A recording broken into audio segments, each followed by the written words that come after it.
Good evening. I hope I find you well.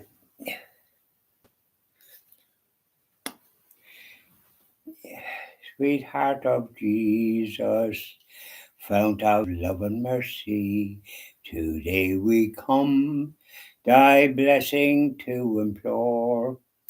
Oh, touch our hearts, so cold and so ungrateful, and make us love thee more and more each day. Sweetheart of Jesus, we implore. Oh, make us love thee more and more. Sweetheart of Jesus, make us pure and gentle, and teach us how to do thy blessed will, to follow close the print of thy dear footsteps. And when we fall, sweetheart, oh, love us still. Sweetheart of Jesus, we implore. Oh, make us love thee more and more. Up there, Sacred Heart of Jesus. I love the Sacred Heart of Jesus. Without a shadow of a doubt. Now, here she is. Blessed Mother. Hail, Queen of Heaven, the ocean star, guide of the wanderer here below. Thrown on life's surge, we claim thy care. Save us from peril and from woe. Mother of Christ, star of the sea, pray for the wanderer, pray for me. O gentle, chaste, and spotless maid, we sinners make our prayers to thee. Remind thy Son that he has paid the price of our iniquity. Virgin most pure, star of the sea, pray for the sinner. Pray for me. Up there now, Blessed Mother, keep an eye on things. So there we are. How are you today in this lovely sunny day here in Oldcastle, County Meath, and also throughout the country? We've had a marvellous spell of sunny weather. Apparently the Gulf Stream, whatever way it's behaving very nicely, because oftentimes it brings rain. But then it goes somewhere else, the rain is going somewhere else, perhaps out the Atlantic or something. But here we are here enjoying sunny weather. Let us see what temperature it is.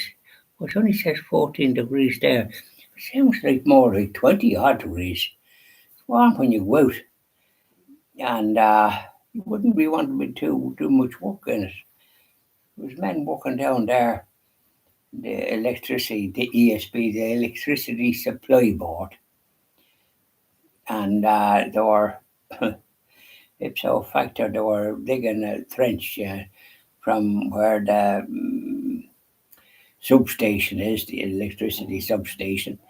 And then they put these grids down on a farm. You can't see them from the road, but my neighbour, the farmer, can see them from our fields. But which is good. You're not sort of looking at them, because in some parts of the country they're all over the place, and like destroy the countryside in some ways. And then these big old mills, windmills, they're kind of they kill boars, and they're a eyesore, quite frankly.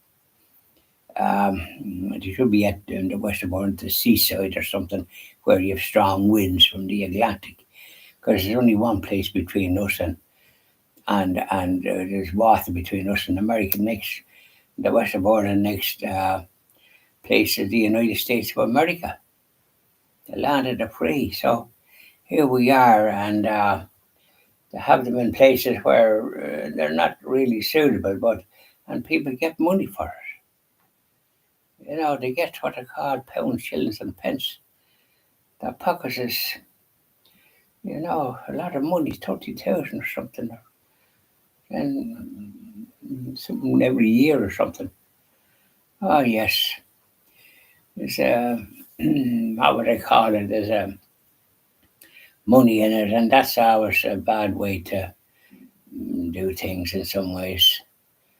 Um, they were nice, or um, and the electricity is not as reliable as it used to be, according to the paper. There's places in the country often have outages. They had it in Spain there recently, and the electricity is quite dear now. It's gone up sky high. Even mine is 3, 4, and 500. I don't be using that much. But like in the winter, you might have your central heating, and just augmented. I have Dimplex sort of radiators, and they give you nice heat and that. Especially if it's very cold. But we don't have the cold that we used to have when I was going to school. There seemed to be snow, and you were freezing for months. Snow. I remember it would be sliding. But when you were in the school, there seemed to be no heat. There was no central heating. It was a turf wire. The teacher had us behind to it, and didn't really heat the room at all. So you were doing this kind of thing all the time to try and keep warm. And even at home, there was no central heating. There was fire grates in every room. And in the really severe winter, because we had our own turf, we cut our own turf. Myself and my brother Donald helped. My father used a schlan, which is the old style thing, and he was well able to do it and toss it up, and we caught it and put it around, and then we spread it out, and then we what they call futtered it. We put it into little heaps. It was lovely to be on the bog.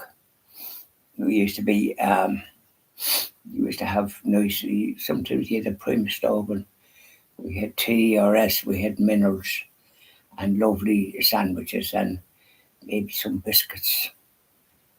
It was very quiet in the bog, and you had these skylarks up above singing, and the silence in the bog, and the freshness, the peace, and the tranquility. It had a very beneficial, and when I think of it, it had a very uplifting experience. It wasn't like hard work. We were doing it all the old style way, the way that people probably did it hundreds of years before. There was a priest, Father Flanagan, in Killanny or somewhere in County Sligo, and the powers that be that controlled the country at the time, British, the misrule that they inflicted on this country for hundreds of years. They wanted the Catholics had the bog, and they wanted to take them from them and give them to ex-soldiers and things. And Father Flanagan objected, and he got all the Catholics to march and all the rest of it. So they had to change their tune, the powers that be at the time, British, and the Catholics got still using their rights in the bog. And the bishop seemed to be astray even them times. They preach the good news, but they don't practice it. And he didn't want Father Flanagan being involved in this type of thing, looking after his parishioners, which he had every right to do. So he transferred him to some other place in County Roscommon or somewhere where Flanagan was from. And he was involved with other things then. And the next thing is, I think the bishop tried to silence him or something, but anyway, supposed to say he left the priesthood and become a Sinn Féin MP. He was a nationalist, and he was a good priest, but our bishops were astray at them times, and they're still astray. They with the Vatican II, because the Vatican II didn't interfere with the universal language of Latin. but a certain individuals and anxious to destroy the Catholic faith changed the whole thing and had the priest facing the audience, I won't say the audience, the congregation, and it began to dwindle because it changed it and it took out altar rails as well. It should put them back up. This new Pope instructs them to put them back, and people receive Holy Communion at the altar. So you can't make them kind of changes. Can you imagine a business doing something like that? It should go wallop. And the church has gone wallop, and the donations is not like what it was when churches were small, and people didn't have much money them times. But that was nothing to do with it. Some idiots could talk about, well, the funny, people getting more money or something, and then they lose their faith. Well, that's not true. It's a part excuse, and then some talk about the abuse. But abuse happens in all sorts of areas, not just in the section of the priesthood that were astray in the head, that they should have never been priests. They should have been just dismissed forthwith and jailed, my way of thinking. But there's no point. People that talk about that is why they're not practicing their Catholic faith. And they're astray in the head because they'd have to answer for their own. Since the other ones that did the harm would have to answer and answer seriously for what they did and the harm they caused. They will suffer greatly for that in the afterlife. But these messages are not getting through. But when the Christian TV Ireland gets established as a TV station, please God, we'll be telling the truth, and Mass will be celebrating the universal language of Latin with the priest facing the tabernacle, not turning his back on it. And people will receive Holy Communion kneeling at the altar rails. I see now in our local church, there's nice cushions now on the altar, so it's about time that they learned how to kneel at the altar rails. I kneel and get the communion on the tongue. Other ones have their paw out. Kind of stupid. To come in with this COVID business, but disgraceful. We still have the altar rails there, lovely marble altar rails. Thank God they left them there in this church, St. Albert Plunkett. There's a relic of his there, a femur, part of his body. He was hung, drawn, and quartered, and it was donated by Downside Abbey in England, 1925. This is great, and it's the 400th anniversary of the birth of St. Albert Plunkett. He was born in an estate down here in Loughrood beside Oldcastle. And of course, it was taken off them by the English and given it to ex-soldiers or whatever they were, tyrants. No love for the Irish. They took the land off all our brothers and sisters and gave it to English individuals who detested the Catholic faith and the Irish. So what a recipe for disaster. And there was trouble all the time, and then our brothers had to get Mass and Mass rock. So anyways, I digress, talking about the nice day. But I don't know how I got on to that. Oh yes, the 400th anniversary of St. Albert Plunkett, so it brings it back, he was hung, drawn and quartered in Tyburn in England by the savages over there, because that's all they were, savages. Anti-Catholic bigots. That's what they do.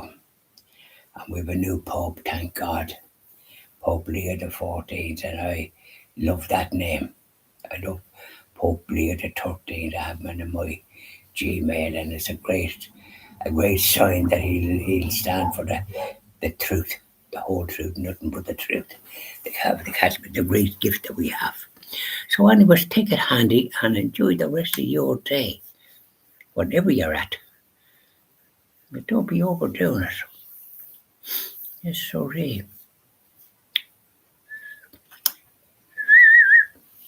So it puts you in good humour, the good weather. Yeah. Bye now and enjoy the rest of your evening.